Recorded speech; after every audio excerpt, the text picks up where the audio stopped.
Details లోకి వెళ్తే సోన్ మండలం పాక్పట్ల గ్రామంలో రాష్ట్ర ఎస్సీ ఎస్టీ కమిషన్ చైర్మన్ బక్కి వెంకటయ్య శనివారం సాయంత్రం పర్యటించారు.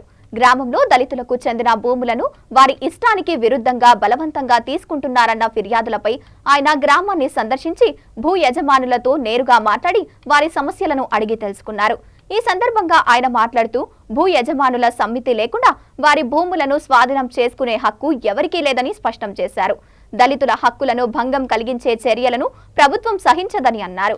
ఈ కార్యక్రమంలో ASP Sai Kiran, RDO Ratna Kalyani, schedule కులాల అభివృద్ధి అధికారి దయానందు, ఈడీ ఎస్సీ కార్పొరేషన్ శంకర్, తహసీల్దార్ మల్లేషు, అధికారులు తదితరులు పాల్గొన్నారు. మండలంలో జౌలాబీ గ్రామంలో మాదిగలపై కూడా మరి దాడి జరిగిందని చెప్పి మా దృష్టికి వచ్చింది.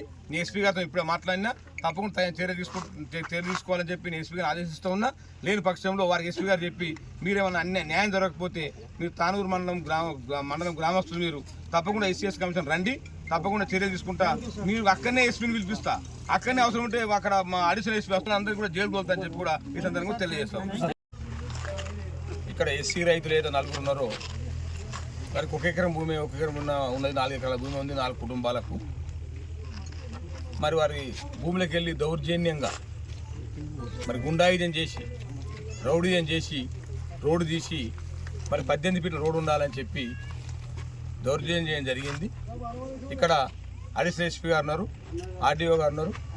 నేను ఇక్కడ నుంచి మరి కలెక్టర్ గారిని మరి ఎస్పీ గారిని ఆదేశిస్తున్నా. అన్ని దేవాలయాలకు ఏ విధంగా 9 ఫీట్ల రోడ్ ఉన్నదో ఈ దేవాలయం 9 ఫీట్ల రోడ్డు ఫైనల్ చేయాలి. 9 ఫీట్ల రోడ్డు కన్నా ఎవరైనా రూల్స్ అతిక్రమించినా వారిపై చట్టపరమైన చర్యలు ఉంటాయని చెప్పి ఈ సందర్భంగా హెచ్చరిస్తూ ఉన్నా. మీరు 9 ఫీట్ దాటి రోడ్ల గ్రామాభివృద్ధి కమిటీ కానీ ఇంకోళ్ళ కానీ మరి కావాలని కవ్వింపు చర్యలు చేస్తే ఇక్కడనే సర్పంచ్ గారు ఉన్నారు, ఉప సర్పంచ్ గారు ఉన్నారు, వారికి కూడా నేను రిక్వెస్ట్ చేస్తూ ఉన్నా. గ్రామంలో శాంతిభద్రత సమస్యలు కాపాడుకోవాలి, అందరూ అన్నదమ్ముల యొక్క బతకాలి. కానీ ఈ రకంగా దౌర్జన్యం చేయడం మాత్రం మంచి పద్ధతి కాదు. 9 ఫీట్ రోడ్డుకు ఎవరు అతిక్రమించినా, ఎక్కువ భూమి చేసుకున్నా, మళ్ళీ వాళ్ళ బెదిరించినా, వాళ్ళ గ్రామ బహిష్కృత మధ్య బెదిరించినా తప్పకుండా ఎస్సీ ఎస్టీ కేసు మీరు నమోదవుతుంది, మీరు అందరూ జైలుకోతారని చెప్పి కూడా ఈ సందర్భంగా హెచ్చరిస్తూ ఉన్నా. ఇది మంచి పద్ధతి కాదు. ప్రజాస్వామ్యంలో ఉన్నాం.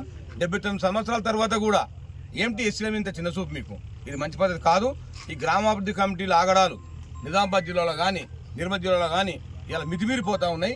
నేను పోలీస్ శాఖతో కూడా ఎస్పీ గారికి కూడా తగిన ఆదేశాలు ఇస్తూ ఉన్నా. ఈ గ్రామాభివృద్ధి కమిటీల ఆగడాలు అరికట్టండి. ప్రజాస్వామ్యంలో సర్పంచ్లు గెలిచిండ్రు, ఉప సర్పంచ్లు అయినరు, వార్డు మెంబర్లు అయినరు. ప్రజాస్వామ్యాన్ని కాపాడండి. ఈ రకంగా చట్టవిరుద్ధమైన పనులు చట్టాన్ని చేతులు తీసుకొని గ్రామ అభివృద్ధి కమిటీలు పనిచేస్తే మీరందరూ జైలు ఒక తప్పదు, మీకు మాత్రము శిక్ష ఉంటుంది. మరి ఎస్సీ కమిషన్ చూస్తూ ఊరుకోదు, మీ సంగతులు కానీ చూస్తా అని చెప్పి కూడా ఈ సందర్భంగా తెలియజేస్తూ ఉన్నా. ఇలా ఎస్సీలను కూడా చిన్న చూపు ఇవ్వకూడదు, అట్లా బెదిరియకూడదు, వాళ్ళని గౌరవించాలి. మరి ఈ రకంగా నేను ఆర్డీఓ గారిని ఇలా అడిషనల్ ఎస్పీ గారిని కోరుతా ఉన్నా. మీరు ఇక్కడనే ఉండి వాళ్ళ ముగ్గు ఇచ్చినట 9 ఫీట్లకు మార్క్ చేయండి రోడ్డు. 9 మీరు మార్క్ చేసిన తర్వాత ఎవరు లక్ష్మణ రేఖ దాటినా వారిపై కఠినమైన చర్యలు ఉంటాయి అని చెప్పి సందర్భంగా హెచ్చరిక చేస్తూ ఉన్నా. దీన్ని మాత్రం ఎవరు అతిక్రమించినా మీరంతా జైలుకోక తప్పదని చెప్పి కూడా ఈ సందర్భంగా హెచ్చరిక చేస్తూ ఉన్నా.